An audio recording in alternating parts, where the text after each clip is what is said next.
I never thought I'd be sitting in my car outside my mother's house, engine running, my daughter asleep in her car seat, wondering if I should just turn around and go home.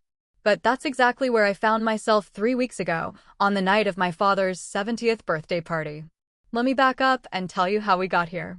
My name isn't important for this story, but my daughter's is. Her name is Lily, and she is, without question, the most energetic, curious, loud, wonderful 5-year-old you will ever meet. She talks to strangers in grocery stores. She twirls when she's happy. She has never once walked into a room when she could run into it instead.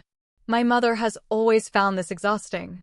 She's a woman who values order, quiet, and the kind of posed family photos where everyone's hands are folded just right and nobody's hair is out of place. For years, she's made little comments about Lily's energy. She needs more discipline. Have you tried yoga for kids? Back in my day, children sat still.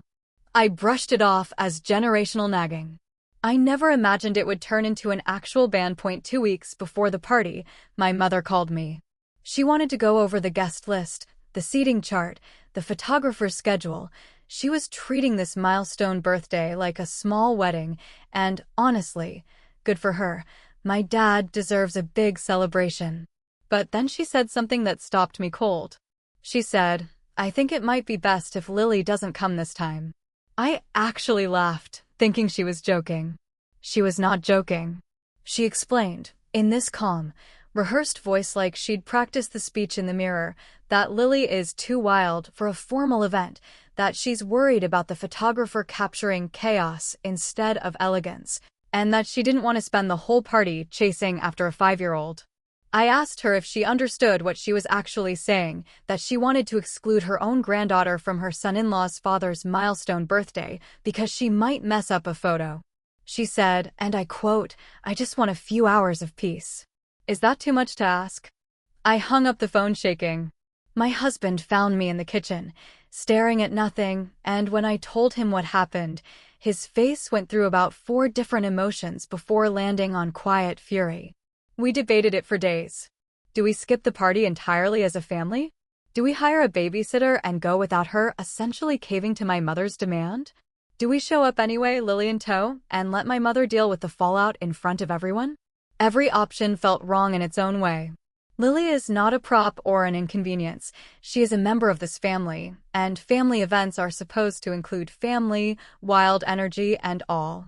But I also didn't want to turn my father's birthday into a battleground. In the end, we compromised, sort of. We hired a sitter for the first 2 hours, the formal part of the evening with the photographer and the dinner, and planned to bring Lily for the cake and the last hour, when things would naturally be looser anyway. I told my mother this plan, expecting relief. Instead, she pushed back again, saying it would be confusing for the photos if Lily showed up halfway through. That's when something in me just snapped. I told her that Lily was coming to see her grandfather blow out his candles whether she liked it or not, and if that ruined her precious photo timeline, she could take it up with me later. She went quiet on the phone. Then she said, "Fine. But keep her calm."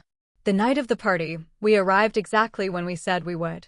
Lily walked in wearing a sparkly dress she picked out herself, hair slightly askew because she refused to sit still for the ponytail, and she ran straight to my dad, who scooped her up like she was the best gift he'd received all night. He didn't care about wrinkled shirts or messy hair in the photos. He cared that his granddaughter was there. My mother watched from across the room, arms crossed, but she didn't say a word. Later, when the professional photos were being reviewed, my dad specifically asked for one with Lily front and center, mid-laugh, hair wild, dress twirling. It's now his favorite picture from the whole night. My mother, and I haven't fully hashed this out yet. There's still tension, still things unsaid. But I've made one thing clear going forward. My daughter is not an optional accessory to be excluded when she's inconvenient. She's part of this family, and any event that claims to celebrate family had better make room for all of it, the quiet moments and the loud, wild, twirling ones too. If that ruins a photo or two, so be it. Some of the best memories were never meant to be perfectly posed anyway.